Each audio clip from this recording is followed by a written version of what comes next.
Hi guys, welcome in. In a previous episode, we covered this story of this couple who earns $245,000 in combination. That story was narrated from the wife. She was looking for feedback or ideas. And that's why when I saw some things that she mentioned, I actually had certain viewpoints that I shared. Just in case you haven't seen the episode, I'll leave links above and towards the end of this whole discussion. But the funny thing is, the husband actually saw the video. It reinforces, when I started out this whole channel, I really wanted to make a talk show that can help Singaporeans improve on their own finances.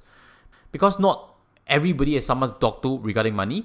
Not everybody is comfortable sharing their story and getting ideas in. Money seems very personal kind of thing. But through this talk show, I want to share financial literacy. I want to share tips on how each and every one of us listening can improve. And the best way is always through case studies. But when we discuss case studies, let's be objective about it because we don't know who is listening in. And luckily, I didn't mention too many negatives because right now, the husband is giving his side of the story. So let's follow on. He's mentioned now, hey Josh, I actually saw your YouTube video and I realized that I'm the husband and I would like to share some light on this matter. The fundamentals of the disagreement and what are their differences. Now, if there's differences, it's okay. Every couple has differences. But just in case you haven't seen the previous story, it was actually narrated from the wife. From her point of view, the husband now has a new job with a new pay raise. Previously, they were contributing 50-50 in terms of expenses. But moving forward, she strongly feels that it should be a 2-to-1 ratio. Maybe he takes 2/3, she takes 1/3. But he, on the other hand, feels that he cannot accomplish that simply because net in terms of take home is still roughly the same as previously. So if he were to contribute 2/3 of expenses, he's not going to be able to balance his own books. And he also suggested that 50-50 is a ratio to be maintained because he is the one that's investing more, she's not investing much, and if he keeps that 50-50 allocation, his cash flow can be used for investments. The third point she has also raised is that she does not want to upgrade from their current HDB flat. On the other hand, he's aiming for a new condo, hopefully in a couple of years' time. And this is a point of contention because she does not see the value. She's happy with her current place. But he is thinking ahead and he is looking to make moves in terms of building their family's wealth, and possibly he has a deeper rationale to things. Now let's see what he has to share. This is a list of his personal expenses. Firstly, $400 in terms of investment linked plan. He's mentioned that he kind of regrets because moving forward, he does not suggest to mix insurance and investments. I think that's a common belief. In many ways, yeah, it is true that it's probably more optimal if you buy a term plan and you invest on your own. So that aside, then he also has $1,000 in a savings plans and he expects 4.5 to 5.5% per annum in terms of return rate. Now I'm a bit curious on it, so I actually quizzed him for further details and we'll cover that in a while. So net, there's 1.4K in terms of fixed savings and investments. Now let's look in terms of meals. He's spending $450. Budget for own clothing, shoes, entertainment about $200 per month. Utilities, $240. Groceries, about $200. Well, I'm certainly spending a lot more in terms of groceries. Anyway, groceries prices have been going up because now we have certain inflation. So I guess this number is really looking low. Transport, about $300. Yeah, he's mentioned that part is not too frugal. Probably he's taking some cab rides. But it's okay. At a certain income level, if you need to save on time, that's where it is actually possibly still okay to have certain grab rides and stuff. Spending $500 on key expenditure, there's about depreciation of $160 for home stuff, sofa and gadgets. Actually, depreciation is not really a cash item, but his opinion is that it's an expense. And net, it's about $2,100 in terms of expenses, which means if it's 50-50, total family expenses is $4,200 only. Now that does not include the house, which is fully paid by CPF. And he's lastly shared that before marriage, he was only spending $600-700 as a single, living with his parents and excluding all those savings of $1,400 per month. Now, when I looked at this whole summary, there are a few pointers that came to my mind. The first, if you are also living with your parent, single, not too much dependence, parents are paying the bills, and you are not saving much, I think we have a problem because it's shown very clearly that when you don't have a household to run, your expenses shouldn't be too high. The second thought that I had was that house on CPF is great, something I advocate.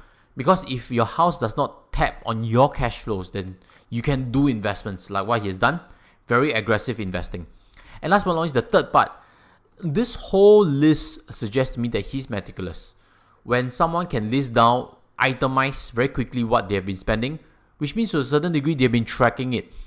He can even factor in depreciation, which is an accounting term. Most people in their budgets would put lump sum purchases or ad hoc purchases, and sometimes they can be a few $1,000s each month. But when he looks in terms of depreciation, he's looking per month average basis for replacement. If you are looking to change what your savings ratio is, the first step, do an audit. Be a bit more vigilant where your money is going towards.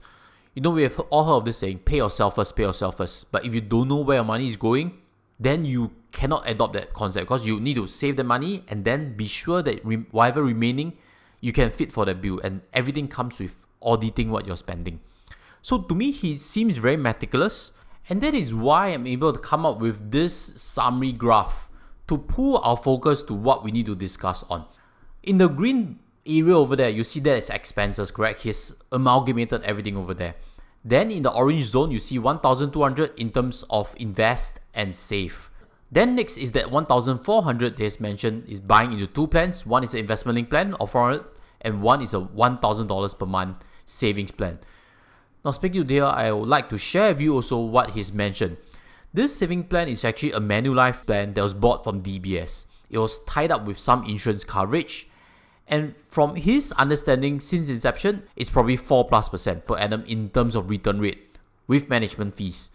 Now when I look at this, I'm pretty sure it's not an endowment plan, because for endowment plans, you're not going to see this kind of return. Endowment plans, investment rate of return usually falls between 2.5% for a shorter duration one, and all the way to 5% for something that's meant for retirement. When we see in terms of the benefit illustration, you see an illustrated range 3% to 4.25% on the insurer's par fund performance, but that does not equate to the plan's internal rate of return. Usually within that document, that benefit illustration, you do see an expected internal rate of return already documented over there, so do look out for it. But in any case, the internal rate of return for the plan can fall outside of any projection range also. So this DBS plan is very likely investment linked also. That's my best guess, because there's no endowment plan that pays like that. Which means if we were to categorize this accurately, what we need to see is the flexi investment, which is the one he's doing on himself, his stocks, are about $800. $400 is the yellow zone over there that is saved up, and actually this whole 1,004, in my best interpretation, is a long-term investment plan, which does not have guarantees. Now when it comes to this, I'd like to highlight also, don't tie up too much of your cash flows into long-term investment plans, because these do not offer you too much of flexibility. Yes, it is true that it's a good savings mechanism, a good forced savings mechanism. But if you want to mobilize this cash or take on leverage, for example, you cannot do so. These plans fix in your cash flows, you cannot modify them very easily. In any case, the cost structure for investment linked plans are typically quite expensive. The other part about what I realized is, where is insurance costs? Are there not term plans or whole life plans or health insurance in that picture?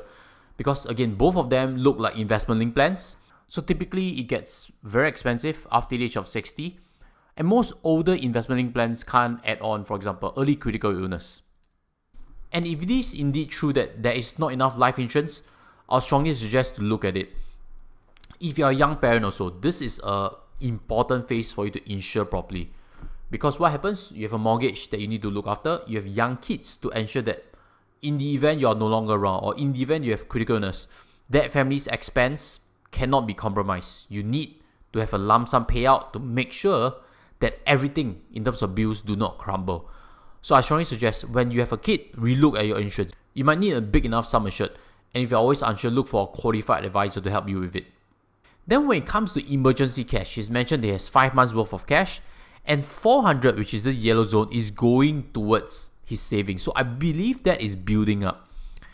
Now when it comes to here, I'd like to suggest, when it comes to a couple's finances, you do not need 2 sets of emergency cash. Very unlikely that both get retrenched together. It's also very unlikely that both fall critically ill together. If not, it's husband keep 5 months, wife keep 5 months. Total in terms of families, there's 50,000-60,000 lying around that is idling. I'd much rather have this concept, which is called war chest cash. Yes, emergency savings, you need maybe 20,000 5 months in combination for family expenses. Then the rest, this $400, which is funneling towards there, is war chest cash. When markets come down, that's where you dollar cost average consistently and aggressively. So these are some pointers that hopefully listening in, you take note of them also. He's mentioned also that he does not have a clear visibility of his wife's expenditure. He estimates it to be around $4,400 per month because she's giving to her parents $1,000. She's surrounded by colleagues who tend to enjoy life, in his opinion. Her friends are also high flyers, doctors, lawyers, accountants. And she also wants to spend more in terms of the children's preschool. They're currently paying about $600 per month. If around that price range, she's probably suggesting a PCF school. And she wants to swap to a private preschool, which will cost at least $1,500 per month. I actually think $1,500 is on the low side. If I'm not wrong, most of them are $2,000, $2,000 plus already, without factoring in that working mother's child relief. You can check out Pet Schoolhouse, for example. She believes in spending on enrichment, while he is concerned about new total expenses when second kid is born. Right now, wife is pregnant, so they have an elder kid ready. They are going to be a family of 4 very soon. Based on her experience, she's influenced to safeguard her own money and interests.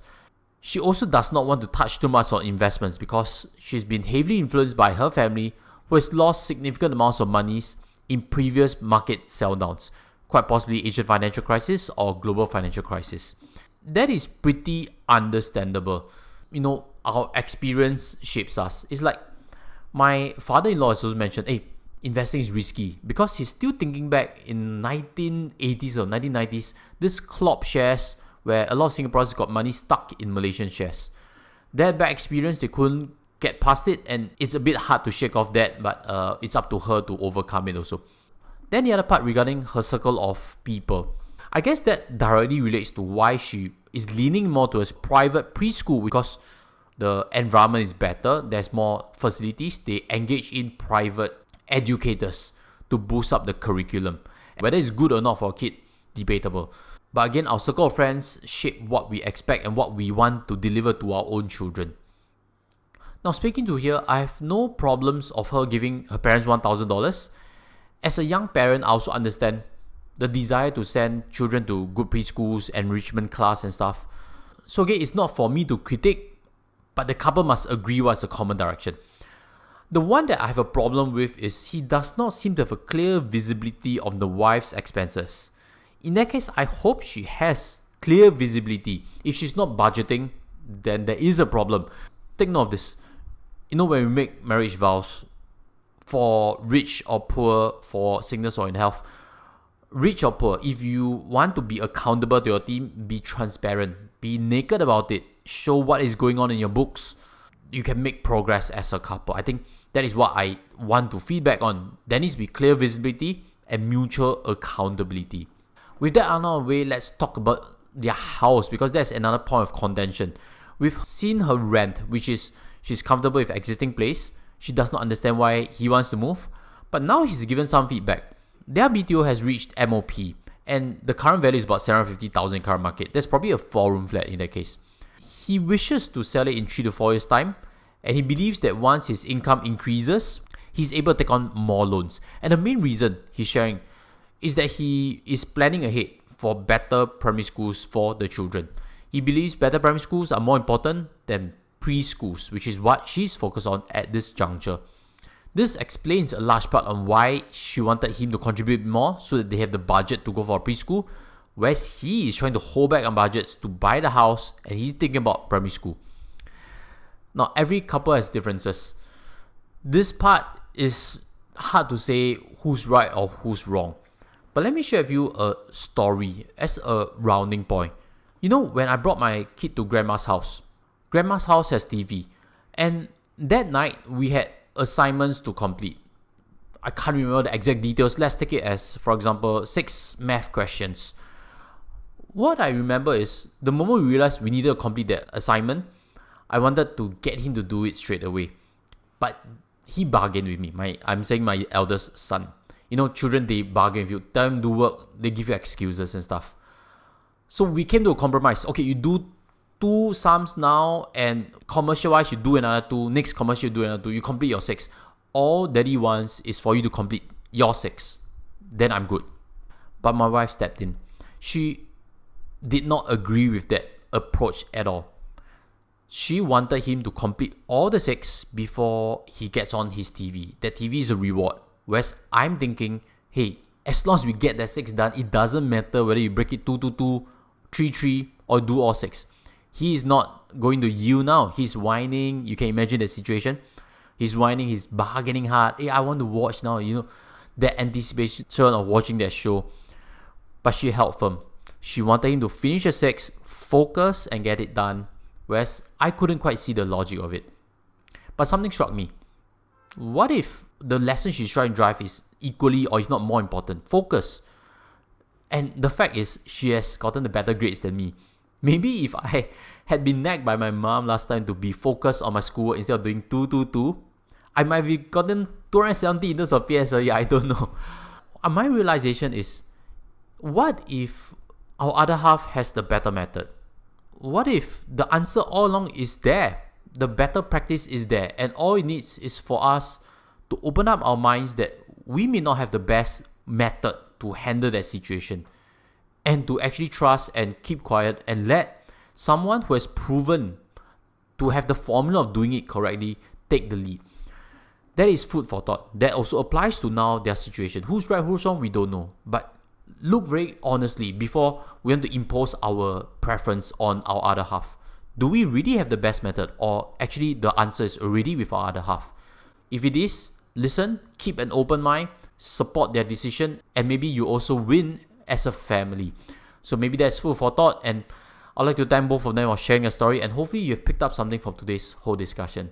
Have a good night. I'm filming this late at night, and I should also get to sleep. With that, I sign off from here. Thank you for listening in for this podcast. I'll see you again. Bye-bye.